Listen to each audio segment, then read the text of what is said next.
no woman. When you make come, you put it. See, I can't go to you. Because I do what I can. Where can you say? And I think I did. And I'm just Eze-Ana Ugochitubelu. Welcome, my oraifite. You got it.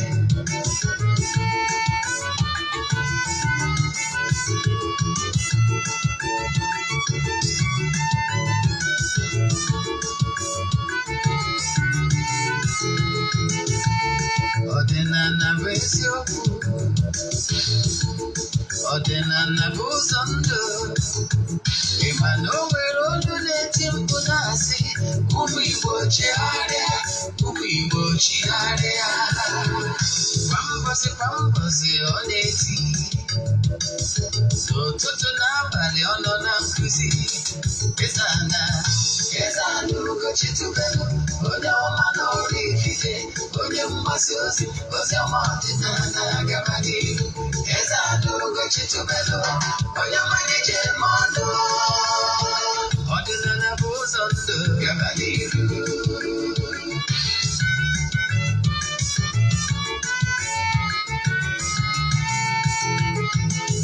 Eze-Ana Ugochitubelu, onye ọma na oraifite, onye mgbasa ozi, ozi ọma ọdịnala gaba n'ihu.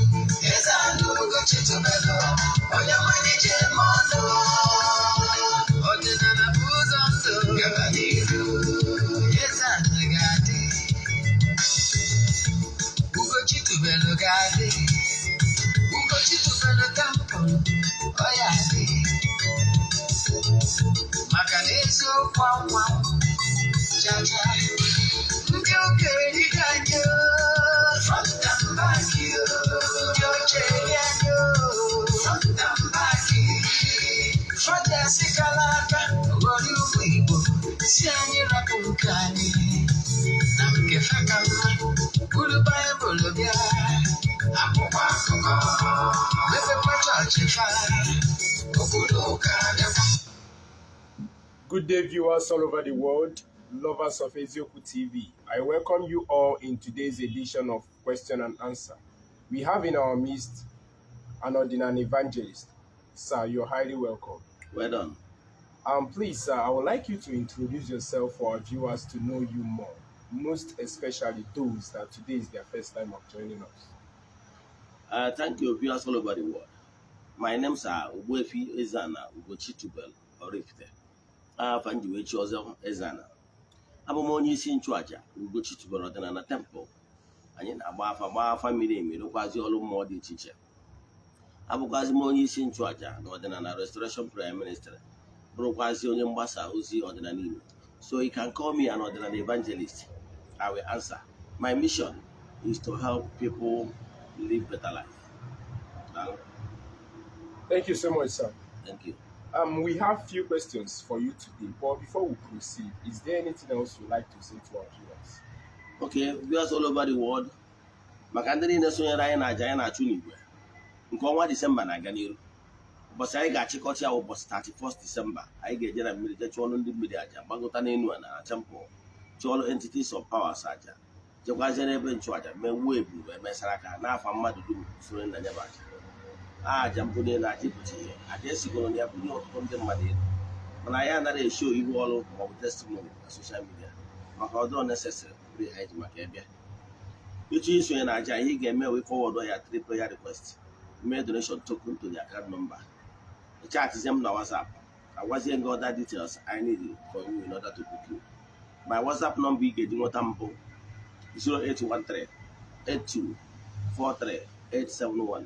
I repeat 0813 8243 871. Ọ bụkwazị niile sonye na anyị sere Eziokwu TV. Ị chọrọ nkụzi a ị na-anụ taa, ị chọrọ ịnụ ya ọzọ, jee na my YouTube channel Ogbuefi Eze-Ana Ugochitubelu oraifite. Ị ga-enwetakwa nkụzi a, nwetakwa over 1000 lectures nkụzi anyị na-akụzi ụbọchị ọbụla n'ọdịnala Igbo. Nke ọzọkwazị ọ bụrụ na watch site na Eziokwu TV, then jee na Eziokwu TV. Na Eziokwu TV ị ga-eje na ya ịwọchịkwazi movie ọbụla ịwọchị na Eziokwu TV a, jee na Ugochitubelu movie productions ma ọ bụ eziokwu great movies iwọchị ya vidio ọbụla iwọchịrị na chanel abụ eziokwu tv. Ọ bụrụ na igbo movie jee na eziokwu tv Nollywood movies iwọchịkwazi ya ka ị na-anụ olu m na-emetụ aka na share button na-agwa ndị enyi gị gbasara administration anyị. A sị nke ị na-eme nke a ka Chukwu okike pụrụ ime ihe niile na mmụọ niile na-agagharị na-eme mma n'ụbọchị taa na mmụọ niile Igbo jide ebube ka ọ na-agọzi gị ma gosipụta gị oke. Aha Chukwu okike nke pụrụ ime ihe niile onye ike niile si n'aka ya bịa. Ya gazie. You're welcome once again, sir. Thank you. So, the number one question is, what can someone do before claiming to be a dibia? Is there any form of ordination? Yeah, thank you for that wonderful questions. Let me explain this. Ọdịnala Igbo, before ndị mmadụ ndị ụka anyarị abịa, ọdịnala Igbo nweburu ndị na-agba ụkọ. Enwere ndị na-agba ụkọ n'ụdị dị iche iche. Enwere ndị na-agba ụkọ n'ụdị aka ji ọfọ. Alụsị dị iche iche dị n'ala Igbo. Enwekwara enwere proses eji abụ onye nchụaja na ya bụ okwu mmụọ dị iche iche. Obodo ụfọdụ karịchaa n'ala Igbo, a na-enwe aka ji ọfọ na-abụkarị the eldest person na that clan ọ dịrị ife ya bụ mmụọ. Yes, enwere proses etu esi eme oru gị ịgwa ụmụnna gị na orugo gị ịba na ya bụ mmụọ as the elders. Eme the process binye gị aka n'ọfọ wee baa ebe a bụrụ aka ji ọfọ. Now, ọ bụkwazie na for any reason na oruru gị ịjụ na ịma arụ ya, then ihe ị ga-eme wee ịkpọkwa obodo gwa ha na oruru gị, mana na ị chọrọ ka onye dị etu a na-enedodo gị anya as caretaker. Ọ bụrụ na onye a bịa na-enedodo gị anya, onye a ga na-enyekwa gị akaụntụ etu o si agbanya bụ ụkọ n'ebe a maka na onye a nọ n'afa gị as caretaker. However, ọ bụrụ na gị nwa na onwe gị nyere permission na ị na-amago Chukwu na ị nọrọsie, the tenure of that particular caretaker have stopped, we cease until they nwekwa the new elder ịbanyekwa na ya bụ mmụọ. Ọ bụrụ na ya bụ new elder chọrọ ịba ọba, the caretaker step aside. Ọ bụkwa na ọ chọrọ ịpoint another caretaker ma ọ bụ na ọ chọrọ use kwa the previous caretaker, you can still do it. Nke a bụ ofu maka ndị wụ aka ji ọfọ na ụdị arụsị dị n'obodo. Then ọ bụrụ na ebu dibịa, before echie gị dibịa, a na-echi mmadụ dibịa. Yes, ama na ụfọdụ Igbo na-enwere idea. Ha bụkwa na ihe ọ na-afụ na social media. Ọtụtụ ndị mmadụ na social media nọ na-eme mmekasị mana ka ngwa the process. N'ọdịnala Igbo, o nwere ihe a na-akpọ ịtụ nzu. Nzu line a na-atụ eji ya ama level onye n'ihe gbasara spirituality in ranking n'ọdịnala Igbo. Example, o nwere ihe a na-akpọ nzu okolo. Ana m ekwu okwu nzu ọdịnala nke na-afọ a na-atụ line by line. Ị ga-eji nọmba nzu onye tụrụ wee marara nke onye anwa n'ihe gbasara ọdịnala Igbo. Nzu okoro onye nwa okorobịa anụbụrụ nwaanyị ejibere ezinụlọ maka na a na-asị na nwata biri ụlọ kwere mmụọ kwa eziokwu. Ihe ọ ya atụ nzu ịnọ afịa na anụ ụbọchị na nọ. Ị ghọtara ya? Onye birigoro ụlọ ga-atụ 5 ọgwụcha. Ị ghọtara ya? Then ọ bụzie na onye anwa bụ onye agwụ, onye alụrụ agwụ, rụchara ya agwụ, ọwa akpa aja. Ịwa akpa aja bụ ụbọchị a na-echi gị dibịa. Ị ghọtara ya? Ọ bụrụ onye lụrụ agwụ ọ bụrụ dibịa ka ndụ ego doo n'anya. Ịlụ agwụ bụ na o nwere ike na ịchọrọ ka ịkpọkọta ezumezu mmụọ niile jikọtara onyinye amara gị, nye ha direction, chịkọta ha ọnụ ka ị na-echukwa ha ka ha ghara ị na-emebisiri gị ihe. Nke a bụ ịlụ agwụ. Mana ọ bụrụ alụ ha na iburu dibịa, ịchọzie ka ị bụrụ dibịa, ị gaa a step further. Kedu step further ị ga-aga? A step further bụ ihe a na-akpọ ịwa akpa aja. Ịwa akpa aja bụkwa n'ebe ahụ alụrụ agwụ ka a ga-anọ wee uplift onye activate ya to higher level. Mgbe ya eme ụbọchị agha na-awa akpa aja ka a ga-ekonye gị akpa dibịa. Ime akpa dibịa na-adị ekobe. Yes, ọ na-eti iche ma mgbọrọgwụ ma ọfọ ma ihe ndị o ji eje ọrụ. Ụbọchị agha ka a ga-ekobe gị ya for the first time. Ịghọtara ya? Ndị ikwu nne gị na ndị ikwu nna gị na ikwu na ibe gị ga-anọkwazi ụbọchị ahụ. Eko echeche gị akpa ahụ asa gị ile, asa gị ile. Ịghọtara ya? Maka na a na-asị na ochie dibịa chụọ aja dịka o were nye ndị mmụọ n'aka. ụbọchị a ka a na-agwara gị akpa aja. Akpa anyị furu ebe awa aja ifu dibịa okorie o nwere ike ma mgbọrọgwụ ma ọfọ ma akwa ihe ndị eji achụpụcha aja ma urie adị n'ime o wee jebe njem. O nwere ike ọ ya aga n'ụzọ mmụọ akwụchi ụzọ were akwa anwa rụchaa ahụ chi nwaanyị na chụpụrụ mmụọ aja ga akwa ịghọtara ya. A na-akpa ya ịwa akpa aja. So ụbọchị ahụ a na-awa akpa aja ụbọchị ahụ ka a na-echibe dibịa ịghọtara ya. Ọ bụrụ na ga-eji aka chiwe onwe dibịa maka na mana ọtụtụ ndị mmadụ aghọtara how things work. Yes, anyị na Facebook ụfọdụ a na-emekasị mana agba m na onye a ga-aghọrọ ego dị nwa na onwe gị bụ n'ofisi ịghọtara ya. Mana ejiri nwa dibịa eme onye ghọtara ihe a na-eme ihe eriwe ya ọrụ maka na ọ mara proses. Ị ga-awa akpa aja ije na my YouTube channel ị ga-ahụ ebe m kụziri gbasara ịwa akpa aja n'ụbọchị m nwara akpa aja many years ago. So akpa aja ahụ ụbọchị a ka a ga-ekonye gị ya onye isi agwụ na ndị ikwu dị na dịkwu na ọha ga-anọ ụbọchị agba ekonye gị ya ịghọtara ya. Wee gụọ ọrụ gị ọfụ na tata anyị na-awa akpa aja ị na-egbe anyị na-amalite ọrụ dibịa gị na ihe ọ bụla etinyere aka na ọ ga-aga ịtụọ nzu na ọ ya aga na ọ bụghị na mgbọrọgwụ ka i were nye mmadụ ma ọ bụ ahịfịa nye mmadụ na ọ ga-adị ile emecha ekonye ga ọ bụrụ na ekonyeghị data akpa ahụ ọ ga-ewebara akpa aja. Akpa ahụ akpa aja eji achụ aja eji ebu aja mgbogbo ịghọtara ya. Ịwachazie akpa aja anwa ụbọchị a ka a ga-akanye gị ihe niile a ga-eji urie kanye gị ihe niile na ị ga na-ekwu eziokwu mgbe dum na ị ga na-ekwuriri eziokwu ịghọtara ya. Ọnọdụ ụbọchị a ka a na-edu gị n'iyi ọrụ mgbe etu o si abụ ndị reverend ọ bụrụ na efugo ebe a na-echi ndị fada katọlik fada na katidral. O nwere mgbe ha na-abịa wee bịa masara n'ihe ọta wee kwee nkwa in total submission to the authority of the bishop. So ụbọchị anyị na-awa akpa aja n'aka ihe niile ka ị na-ekwe nkwa n'ihu agwụ na n'ọrụ agwụ a ị ga-arụ ya n'aka kwụ ọtọ ịghọtara ya. Mana I can tell you majority of people ị na-afụ taa na-asị na ha bụ dibịa awara akpa aja. So therefore onye akara afford to telling lies. Yes, mana proses ya bụ na ị ga-awa akpa aja ụbọchị a ka a na-eme gị oten na mmụọ amarụ na ịnọ mmụọ amarụ na ibido gị ọrụ gị. So ihe m ji ekwu na onye ọ bụrụ onye rụọ agwụ ọ bụrụ dibịa no, enwere another process. Ịwasizie akpa aja anwa that day ka ị ga-atụ nzu 7 for the first time. Nzu 7 ịtụwa ifu ha n'ebe mmadụ tụrụ nzu 7 ịma na onye awa na-akpa aja ịghọtara ya. Yes, ọ nwere okwu mmụọ ga-abịa ije aka ji ọfọ nọrọ ifu ndị wara akpa aja ndị niile akwụkwa dibịa enye ha oche laịn nke ha iche ifucha nzu ha tụrụ ifu na ha ya atụ 7 ịghọtara ya. Ọ bụrụzie na onye wara akpa aja mana ọ bụ aka ji ọfọ alụsị ihe ọ ga-atụ bụ 8 ịma ire ụwaanyị ọ tụcha 7 nke o ji wa akpa aja ọ tụzie 1 nke o ji bụrụ aka ji ọfọ alụsị ifu na ọ ga-atụrụ 8. Ọ bụrụ onye chiri ọzọ ịtụọ 8. Ọ bụrụ na ịgba aka ji ọfọ maka arụsị ị na-efe ite ikwu ofe ọ bụrụ 9.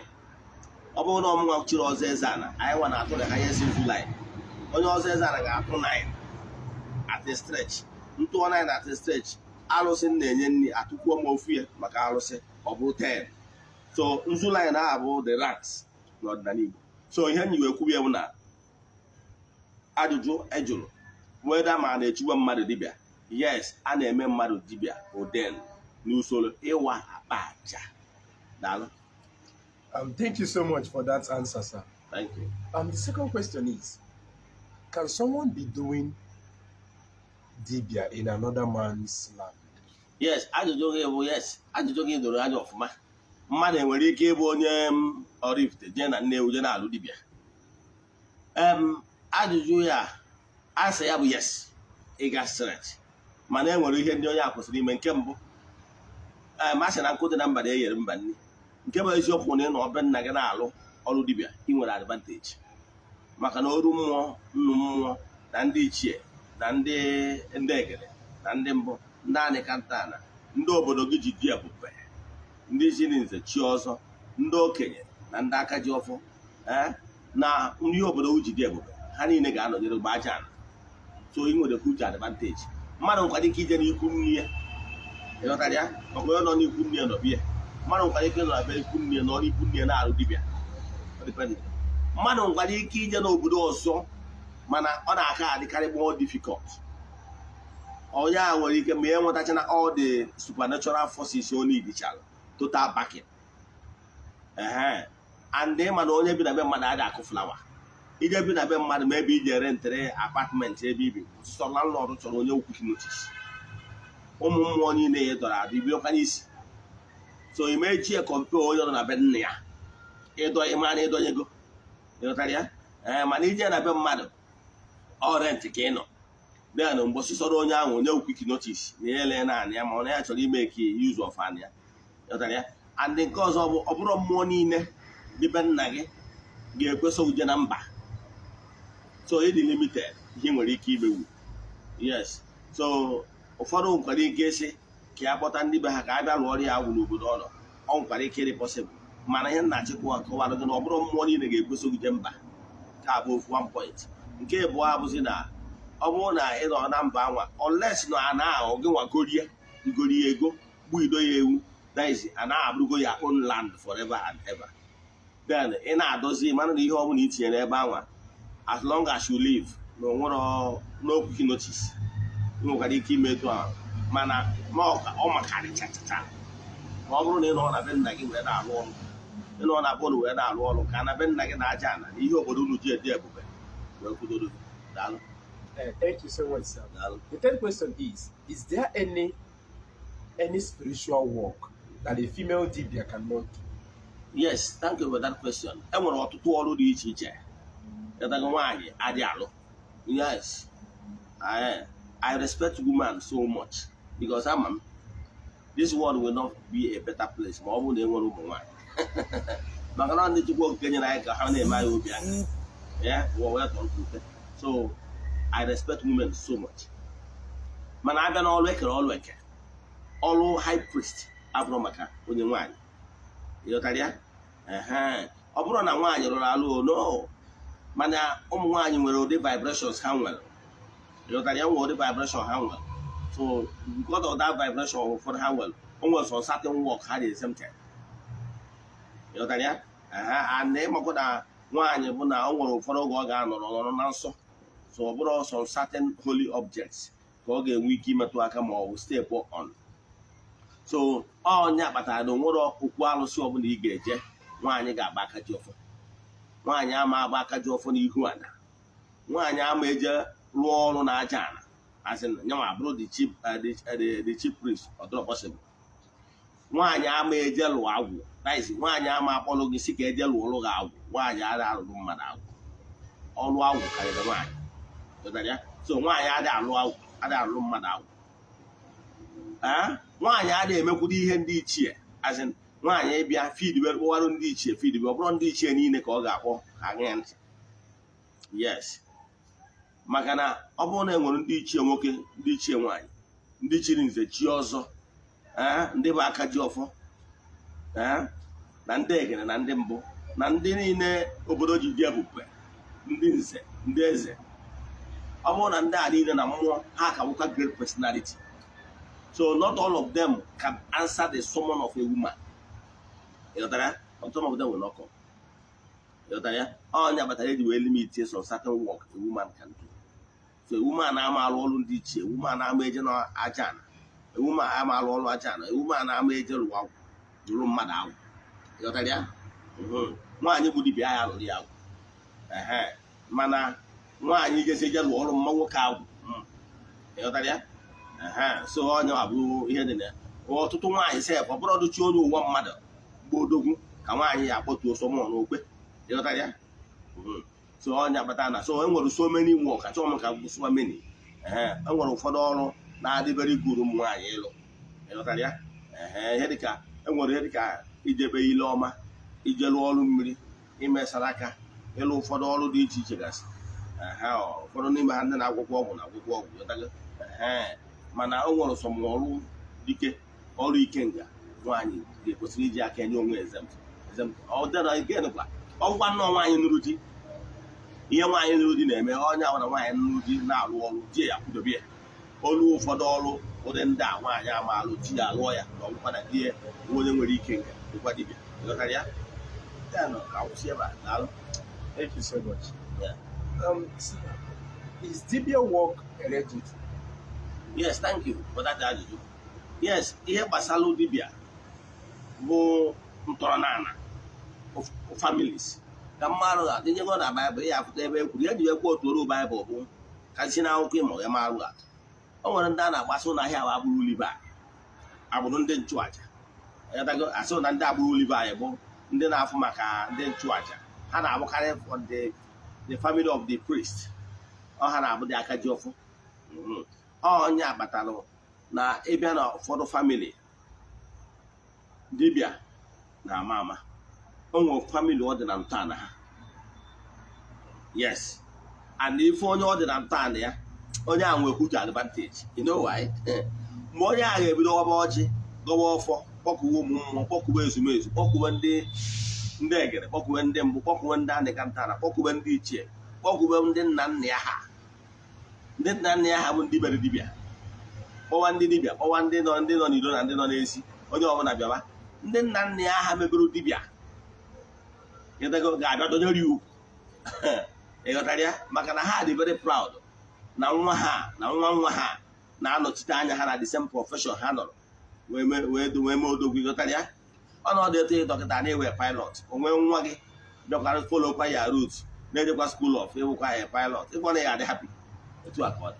Onwe aka ọbụla ọsọ dadị na nwere ihe dị etu a project ya na right ọ na gbasara concerning pilot. Ya asị my son come nye expo, nye ga gwa ya gasị ihe ọ ga-eji ego na ihe ọ ga-eji wee mee ka ọ pas anya bụ ule. Ịghọtara ya? Maka na online ịnọ na ya. Etu a ka ọ dị. Ọ bụrụ na famili ụlọ famili ebe e mere dibịa, ị nwere huge advantage. Ịghọtara ya? Ị nwere huge advantage even karịa onye famili lineage ya dibịa dụ na lineage ya. Ọ na-enwekwa mgbe ụfọdụ anọkatakwa, mgbe ụfọdụ ọ na-adịbere rare. Efu famili emere dibịa anọgide ofu onye eme ya, mana ọ na-adịbere rare onye ahụ succeed.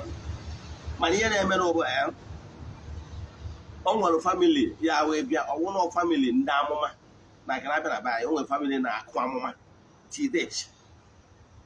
Yes, famili a na-akụ eme ọ na-ekụ amụma, a na-akụgbu amụma mgbe gboo. Etu anyị si enwe Jeremaya jekwa eze si ya na ihe dị etu a ga-eme n'obodo na arụ obodo fa, ọ dịbụ n'ala Igbo mgbe ahụ bifo ụka dị. Then ihe na-akụwa gbasara family ọ na-ama ama. Yes, like ịbịa na my own family. Yes, na my own father side, my grandfather onye mụtara nna m bụ great dibịa. Ịghọtara ya? Bụ great dibịa n'oge nke ya, ọ dibịa chi ọzọ. Nna m so na ndị nwa ya na-eso na-eje mgbọrọgwụ na-akpatacha mgbọrọgwụ. Oho bụrụ na nna m aka anọchi anya ya. Ịghọtara ya? So ọ dịbụ na be anyị gboo. Ịghọtara ya? So na ọ dị na be nna m. Ịghọtago? My father side ọ dị ya. So o nwere ndị ya ahụ efu, ọ bụrụ na be nna ya father lineage na ọ dị ya, nwee ndị ị ga-ejekwa ọ bụrụ ndị si ikwu nne ha wee bịa ụwa. O nwere ike irukwa ọ bụrụ na ikwu nne ya side ya na-enwere onye mere dibịa ya. Ịghọtara ya? So ihe m na-ekwu bụ na ọ dị hereditary. Thank you. Thank you so much, sir. Yeah. What can someone do to increase his spiritual eyes ability? Thank you. Maka ajụjụ a, ọ nwere ọtụtụ ndị mmadụ like o nwere bịa yesterday wee na-ajụ m kedu ihe a ga-eme ka ya increase ya the level, ka ya bido fụkwa ụzọ na-amụ ya. Ihe m na-achịkọwara gị ekele ọlụ eke. Enwere ndị nwere onyinye ịfụ ụzọ.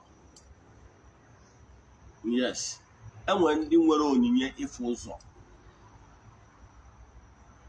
Yes, nwee ndị nwere onyinye ekere ọlụ eke, nwee ndị nwere onyinye ọkanlọ, that is ịlọ nlọ gwa ya ọkụwarụ ya lụ abụ ada ọ ya emekwu ahụ. Enwere ndị nwere onyinye ha na-akpọ magnetic healing. Enwere ndị nwere onyinye ịgwọ ọrịa. Sọ na obi kwasara gị aka, sọ na obi kwasara gị aka wee kwubie okwu, inwe healing ma nke anụ ahụ ma nke mkpụrụ obi. So that ọ gwọrọ ọjọọ sọ gị ka ọ họgịrị gị, ma ọ bụ ọjọọ sọ aka ka obi kwasara gị, ma ọ bụ na o kwere gị n'aka, you receive power. Enwere ndị ọ dị tụọ a na-akpọ ha ndị nwere magnetic healing. Enwere so many gifts, mana ọ dị mwute n'ụwa kịta ihe ndị mmadụ na-achọ ọ bụ gift of vision. Ọ bụrụ na ị nwere ya, and nwata na-achịkwara ndị mmadụ bụ na ụmụ mmụọ na-eme ka ya wụ ya vision na-adị very clear. Ụmụ mmụọ akpụghelu gị ihe omimi, ọ ha ga-enyekwa aka ịfụ na ihe omimi ahụ ekpughelu gị bịara na mmezu.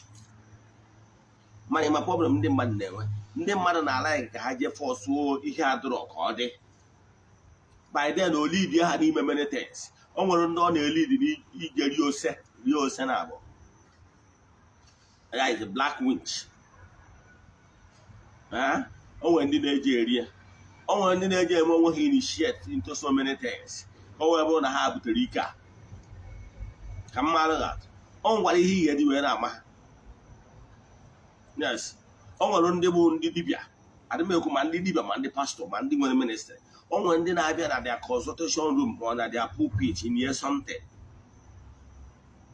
so that mgbe ọbụla ha nọ within that arena of that consultation room here ma ọ bụ inside the old pulpit ya nwa, ọ na-afụ ụzọ kpata. Mana ime ihe dị m ụdị ndị a, etu akọ dịkwu na dibịa. O nwere ndị dibịa na-awụ onwe particular place ha na-anọ wee na-agba afa. They can never stay another place. Ịghọtara ya? O nwere ndị na-anọrọ ụdị ebe a mee ihe dị iche iche. O nwere ndị na-enyi ma nkịta. Yes, nkịta dị ndụ. Were ya rụcha ọrụ nye ya ebe ahụ ọ na-alụcha ọlụchie na-anọ n'elu ya. Ọ nọ n'elu ya, ọ na-afụ ya afụ ntụfụ. Ọ ya afụcha afụ kọlọpantị iyi n'ukwu. Ịghọtara ya? Lụchaa ya, chọọ m ka nkọwara gị ihe niile, mana o nwere na-achịkọwara gị. Ụfọdụ na-emecha rie ose, ma ihe gị gbuji ose a. O nwere so many things ụfọdụ na-eri, mana ka m gwa ofu nka ka ma na ya eriwe. Ụfọdụ na-eje weta urie, mgbe e wuri adọpụ urie m isi nye ọta. Enwere ike tọpụgide urie, enwere ike tọpụgide urie m, enwere ike tọpụcha almost 7 onye ahụ eri n'afọ. Ihe niile ahụ ọ na-eri iwe oricha ka o rie ose, ka o richazie ose ahụ richazie na ihe ndị ọzọ ma agbasighị. O richazie ose ndị a, ihe ga-eji ma ha bụrụ ụdị ndị dị etu a bifo ha afụrụ gị ụzọ ma ọ gbaara gị afa ma ọ zie gị ozi, o jego ha yie onwe.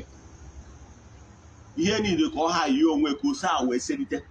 Ụfọdụ na-aṅụ igbo, ụfọdụ na-akpọ ọtaba, ụfọdụ nwere ike ịkpọcha ofu ọtaba mama ego na-ele ọtaba, mana ọ ya akpọcha ofu ọtaba, nnukwute ọtaba kwa ihe o ji efe ma anọ mma ka ọ na-ama ihe n'ime, ọ na-ama ọ na-akpa aka n'isi ka ọ ba ịkọ efuji ya anya ya chara.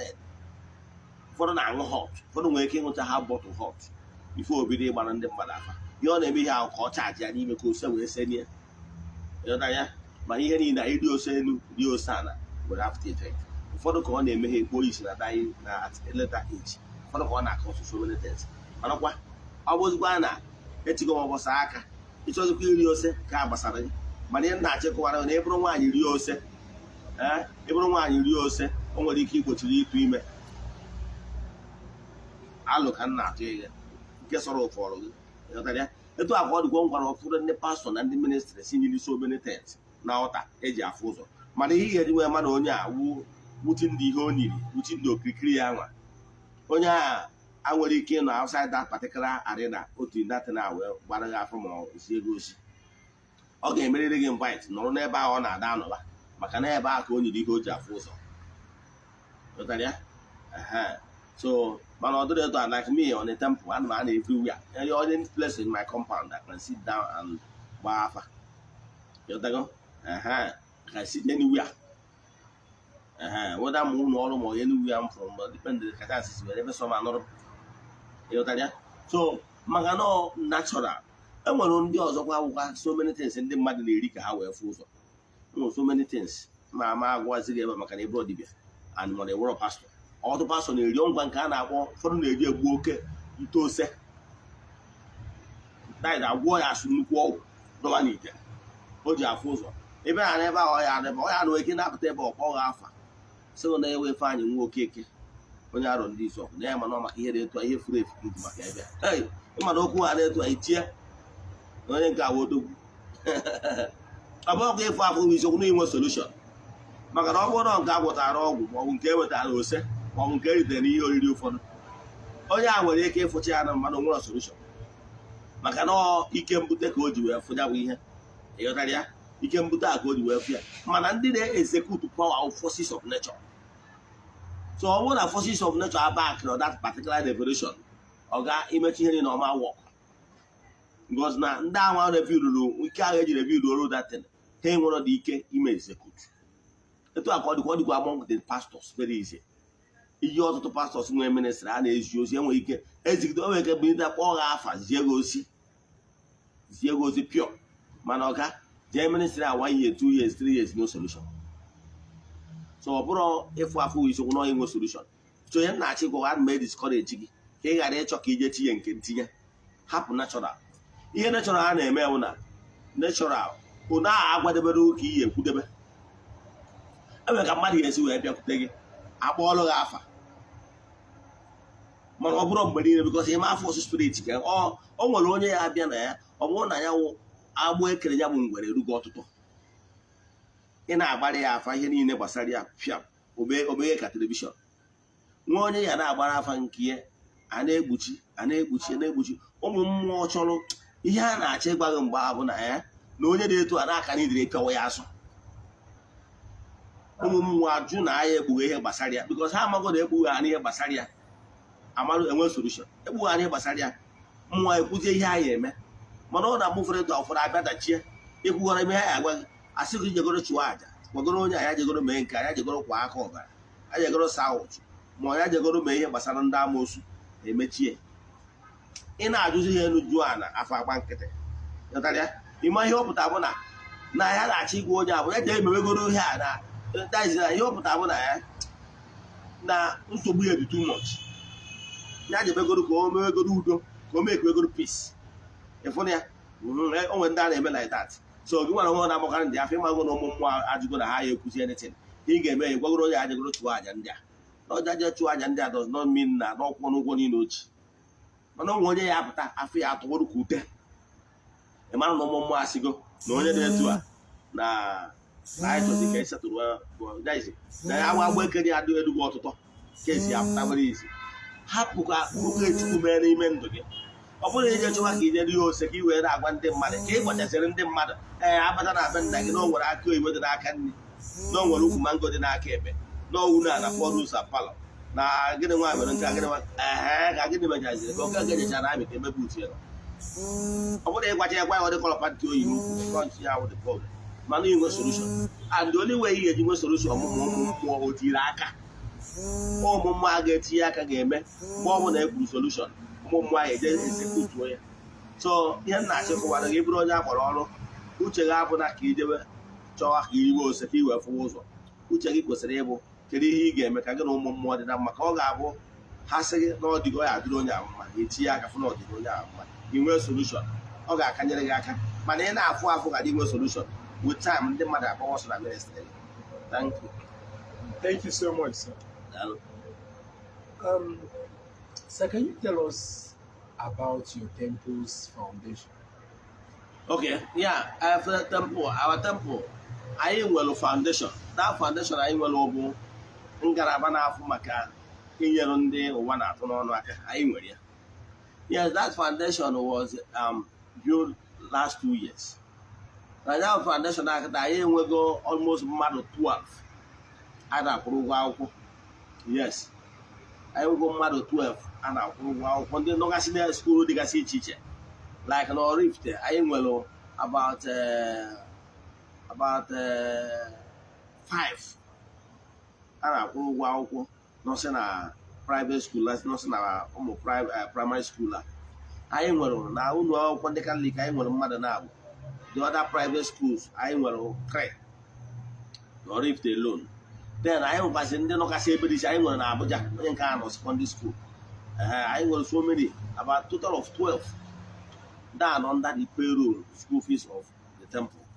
Yes, anyị nwekwasịrị ndị ọzọ nọ under the temple foundation ndị ajadu nọ na ya the poor nọ na ya.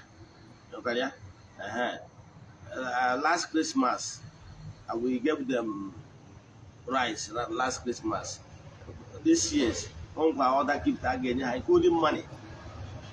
Yes, including money. So we annually. Then concerning IC what they get found foundation. Yeah, we got the money on their on the bottom of their heart. Don't want they will take go see where support one day a na-enyere aka dị iche iche. Me on my own, enwere percentage temple na-eweta for either care about those people. Enwekwasị ụmụnne anyị ndị nọgasị outside the country na-ewetakwa ego si nye ndị ụwa na-atụ n'ọnụ aka.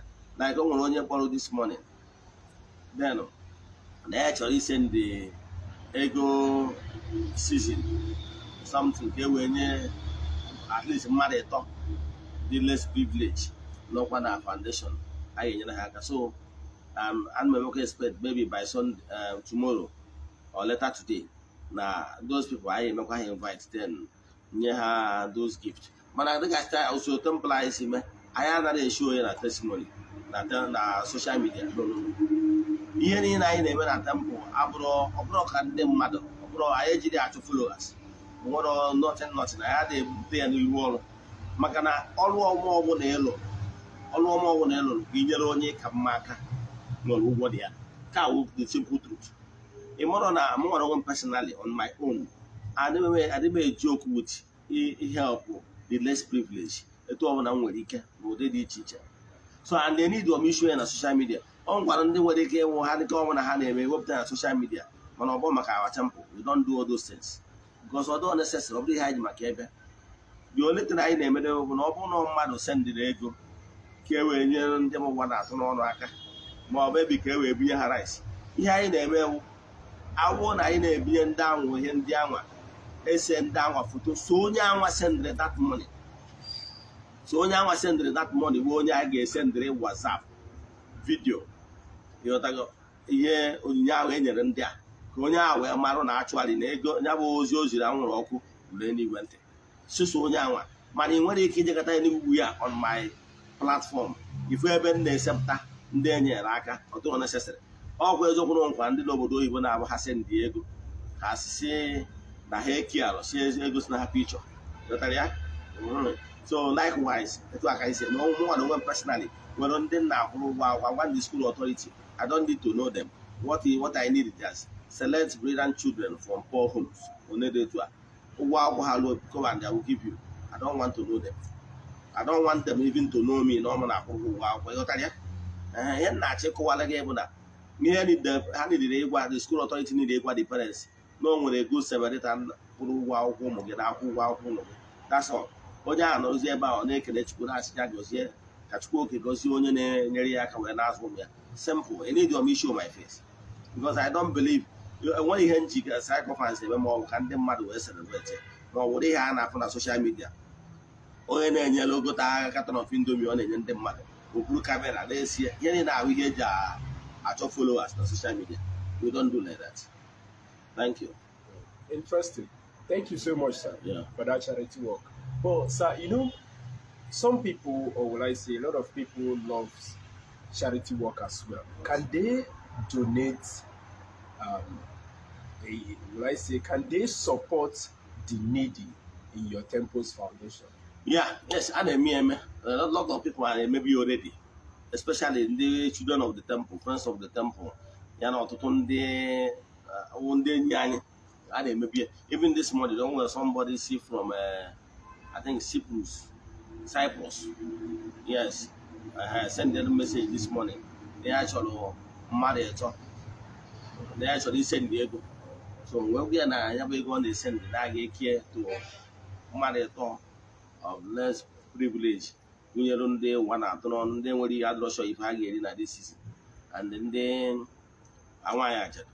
So now get share to the people and one of our so all like I say, man, also Yama, whether game what you know, man, and die in India, Nafia, so man, I have on social media. So all you want to make support. Yes, all you want to make support, yes. Then I'm also teaching them money support behind them and them. I'm going to support for evangelization. Today is Oku TV. I'm going to support through the arms keeping for the less privilege. Thank you. You're welcome, sir. Yeah. All right. So we want to know, what does it take for igbo Eze-Ana? Okay, yeah, igbo Eze-Ana bụ ndị nwere okwu okwu ije ozi jere Chukwu na mmadụ ozi n'ụdị as a called one n'ụdị dibịa ma ọ bụ onye akpọrọ ọrụ n'ụdị dị iche iche.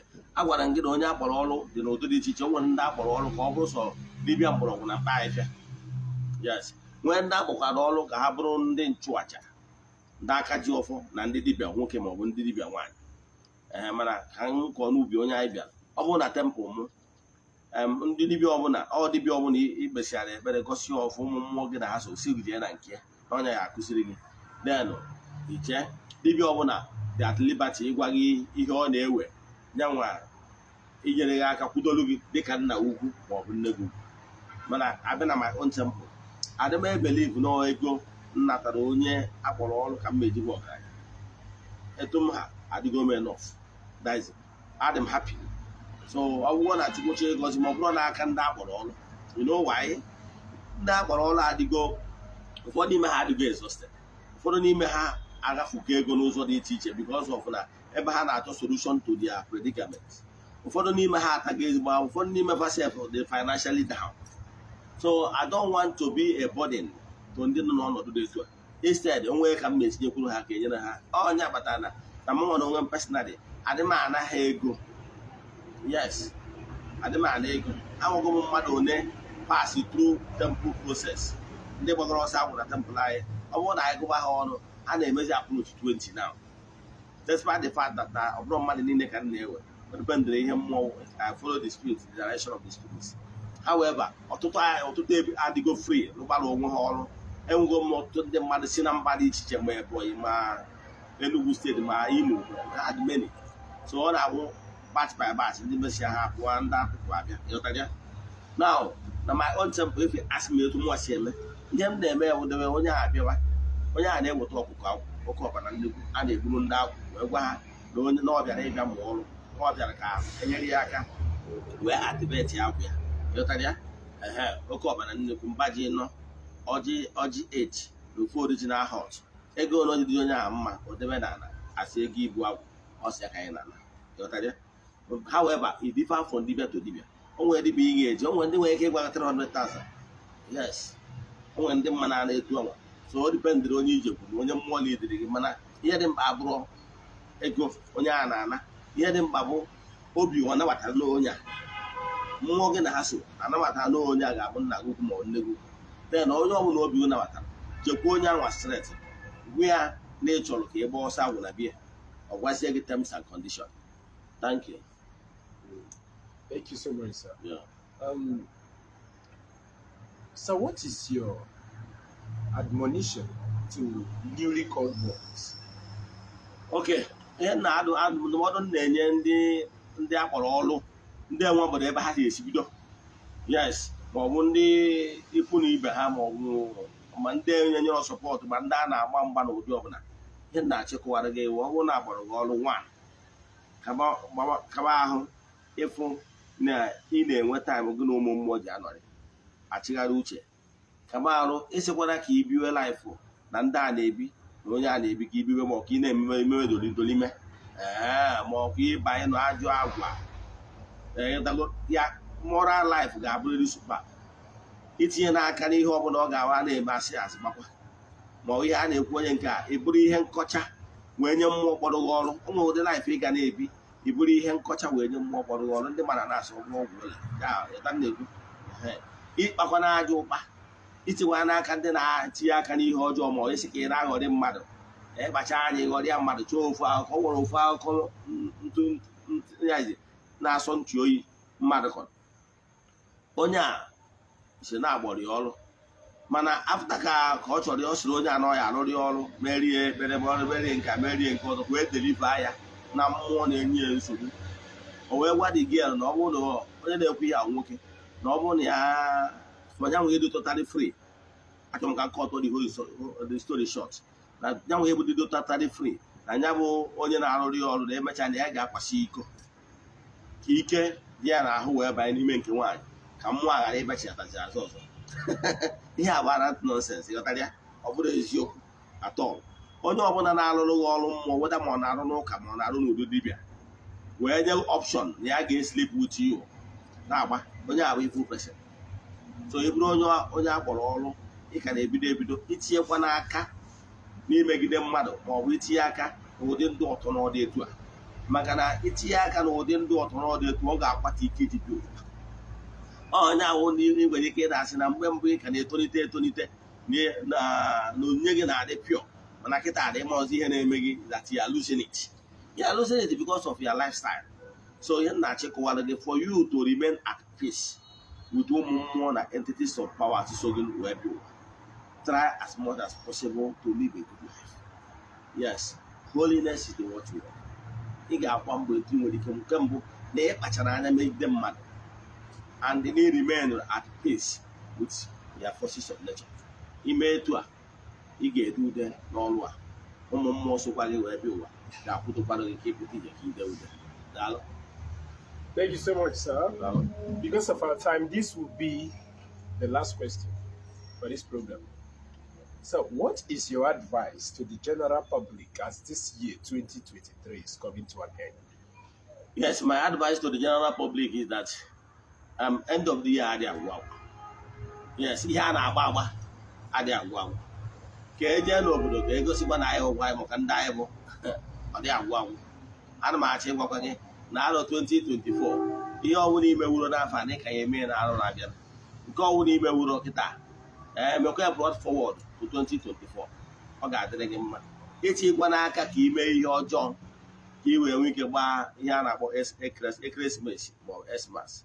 Itikwa n'aka na ya, itikwa n'aka ka ị nọ na fast lane ka ị wee mee mpụmpụ ka ị wee mee dorime. Itikwa n'aka na ya, itikwa n'aka na izu ọbụla ga-abụ ka ị wee megide mmadụ. Esikwara ka ime ka onye nke ọzọ, maka na oke soro ngwere ma mmiri ọkọcha ngwere o nwere ike ma ya akọ n'oke.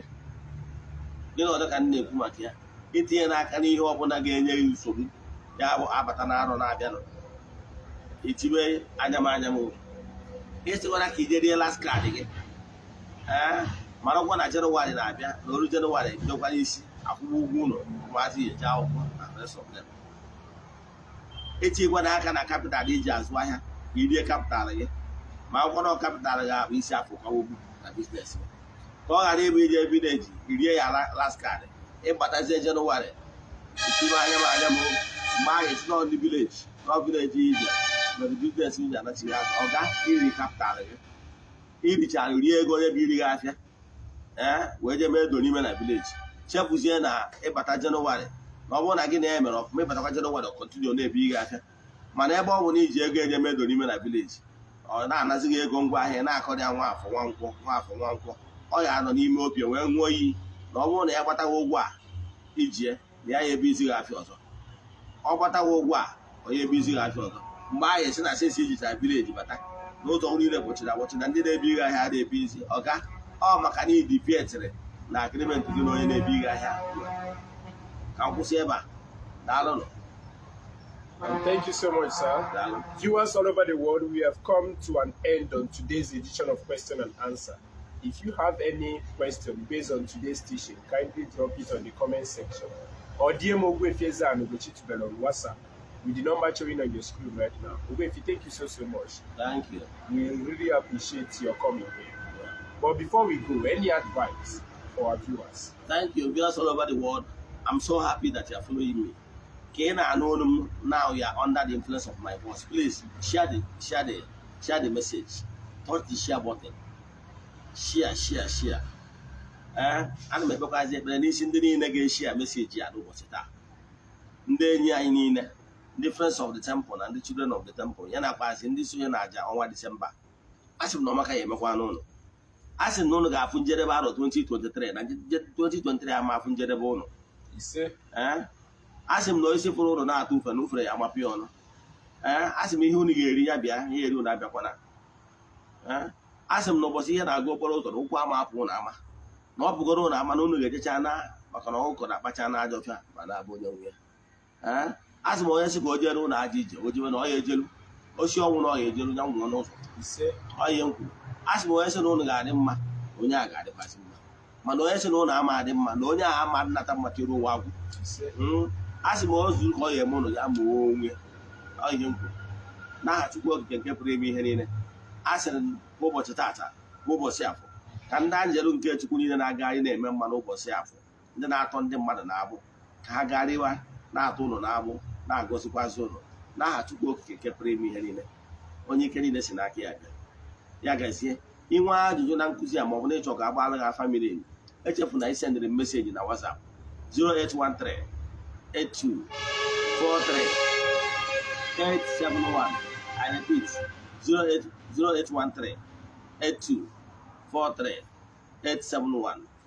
Ka ọ dịkwa n'echi niile n'oge awa nke eziokwu. Daalụnụ. Viewers all over the world, thank you so much for joining us today. Merry Christmas and prosperous New Year in advance. Love you all. Thank you. Ndị enyi m metara onwe m, onwezie meseji chọrọ isendịrị Ogbuefi Eze-Ana Ugochitubelu privately, sendịrị m ya na private message 0805 78 37 672. I repeat 0805 78 37 672. Wasịkwa ndị ya dị ọnụ. Daalụnụ.